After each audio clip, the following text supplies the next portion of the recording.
Good morning বন্ধুরা।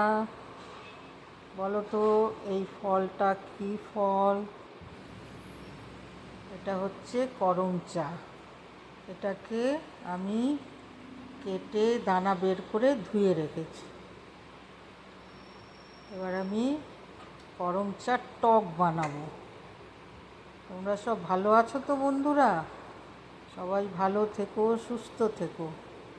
এই দেখো কড়ায় আমি 2 চামচ মতন সর্ষের তেল দিয়ে দিলাম। গ্যাস ধরিয়ে কড়া বসালাম আর তেল 2 চামচ মতন দিলাম। একটু তেলটা গরম হলে আমি 5 ফোড়ন দেবো।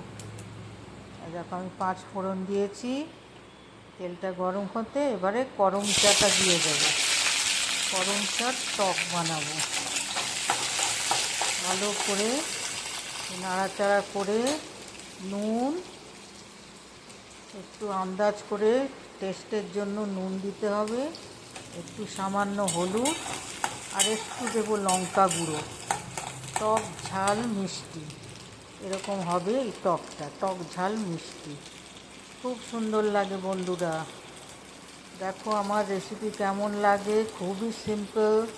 যারা রান্না জানো না আর যারা রান্নাঘরে ঢোকো না তাদের জন্য স্পেশাল করে খুব সোজা আমি সিম্পলভাবে সব দেখাই। দেখো নুন দিলাম, এবার সামান্য হলুদ দেবো আর একটু লঙ্কা গুঁড়ো দেবো। টক ঝাল মিষ্টি টকটা হবে।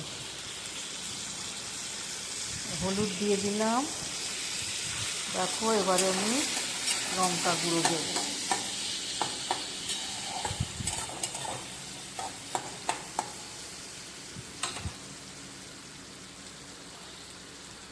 কেমন লাগছে লাইক করো, শেয়ার করো, কমেন্ট করো।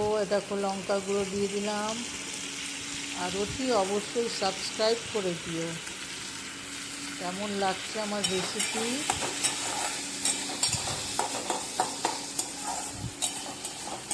আমি আরও সিম্পল অনেক রেসিপি নিয়ে আসব।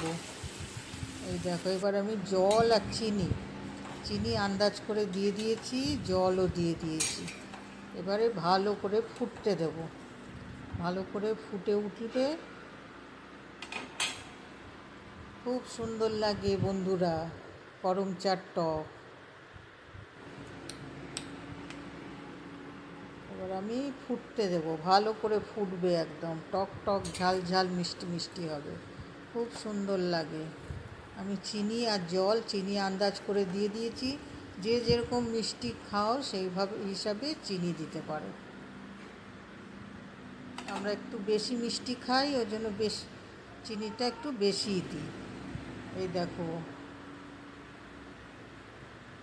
দেখছো কেমন ফুটছে? ভালো করে ফুটাবে। দেখো একটুখানি সামান্য গরম মশলার গুঁড়ো দিয়ে দিয়েছি, সামান্য, বেশি না। বেশ ভালো লাগে খেতে, দারুণ লাগে এই টকটা। করে দেখো করম চার টক। অনেকে দেখে থাকবে এই ফলটা, করম চা। ভালো করে ফুটাবে, ভালো করে ফুটাবে। ভালো থেকো, সুস্থ থেকো। আবার আমি আরেকটা নতুন রেসিপি নিয়ে আসবো। সব সিম্পল রেসিপি। আমার রান্না সবই সিম্পল। একটুখানি ভালো করে ফুটিয়ে নিই। ঢাকা দিয়ে একটু ফুটিয়ে নেবে একবার। এই দেখো আবার ঢাকা সরিয়ে দিয়েছি। দেখো আমার টক কীরকম হয়েছে। ভালো লাগলে লাইক করো, শেয়ার করো, কমেন্ট করো, সাবস্ক্রাইব করো। ওকে, বাই বাই, টাটা।